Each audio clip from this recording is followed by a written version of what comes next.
हमने इस वीडियो के लिए बहुत रिसर्च की है। अगर मुकम्मल तफसील जाननी ही तो डिस्क्रिप्शन में मौजूद लिंक्स को देख ले।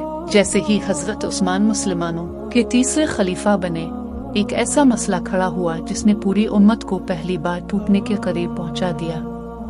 ये मसला किसी दुनियावी चीज पर नहीं बल्कि अल्लाह की सबसे बड़ी किताब कुरान पर था। रसूल अल्लाह के ज़माने में कुरान 7 बड़े लहजों में पढ़ा जाता था। ये सहूलत अल्लाह ने मुख्तलिफ अरब कबाइल के लिए रखी थी। लेकिन जब इस्लाम अरब से निकलकर दुनिया के कोने कोने में फैल गया तो नए मुसलमान मुख्तलिफ सहाबा से कुरान सीखने लगे।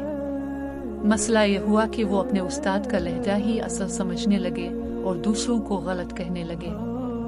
यहाँ तक कि कुछ लोग एक दूसरे को काफिर कहने लगे। ये इख्तिलाफ फौजों में भी दाखिल हो गया।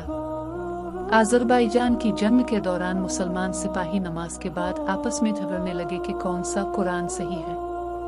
इस पर सहाबी रसूल हजरत हुज़ैफा बिन मान घबरा गए कि कहीं उम्मत यहूद व नसार की तरह फिरकों में ना बट जाए।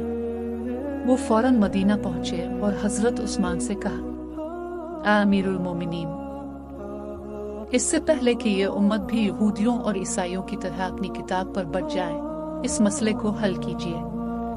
यहाँ जरा रुकी। यहूदियों और ईसाइयों की किताबों का अंजाम हमारे सामने है। तौरात हजरत मूसा पर नाजिल हुई, मगर बार बार जंगों और हमलों में ज़ाय हुई और फिर लोगों ने अपनी मर्जी से दोबारा लिख डाली। आज कोई भी ये नहीं मानता कि ये असल तौरात है। ज़बूर हजरत दियात पर नाजिल हुई, मगर वो भी वक्त के साथ ख़त्म हो गई। इंजील हजरत असा पर नाजिल हुई, लेकिन उनके बाद लोगों ने अपनी अपनी इंजील लिख ली। 300 साल बाद ईसाई उलमा ने खुद ही हजारों इंजीलों में से सिर्फ 4 को चुनकर बाकी सब रद्द कर दे। यानी कुरान से पहले तमाम इल्हामी किताबें या तो गुम हो गईं या बदल दी गई। अब वापस आते हैं हजरत उस्मान के फैसले पर। उन्होंने मदीना के बड़े सहाबा को जमा किया और कहा कि वक्त आ गया है कि उम्मत को कुरान के एक ही लहजे पर जमा किया जाए।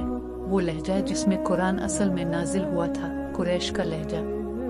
हजरत उस्मान ने एक कमेटी बनाई जिसके सरबराह हजरत ज़ैद बिन साबित थे। यही वो सहाबी थे जो रसूल अल्लाह के ज़माने से कुरान लिखते आए थे और हजरत अबू बकर के दौर में कुरान को पहली बार किताबी शक्ल में जमा कर चुके थे।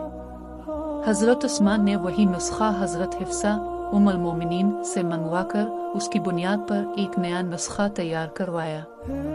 जब ये नुस्खा तैयार हो गया तो हजरत उस्मान ने हुक्म दिया कि कुरान के बाकी तमाम नुस्खे और पर्चे जमा करके जला दिए जाएं, ताकि इख्तिलाफ की कोई जड़ बाकी ना रहे। फिर इस असल कुरान की 7 कापियां तैयार करके खिलाफत के बड़े बड़े शहरों को भेज दे। यही वो कुरान है जो आज पूरी दुनिया के अरबों मुसलमान पढ़ते हैं। और उसी कुरान के कुछ कदीम नुस्खे आज भी उज़्बेकिस्तान, इस्तांबुल, दमिश्क और बर्मिंघम की लाइब्रेरी में महफूज हैं। हजरत उस्मान ने उम्मत को इस बड़े फितना से बचा लिया और कुरान को हमेशा के लिए महफूज कर दिया।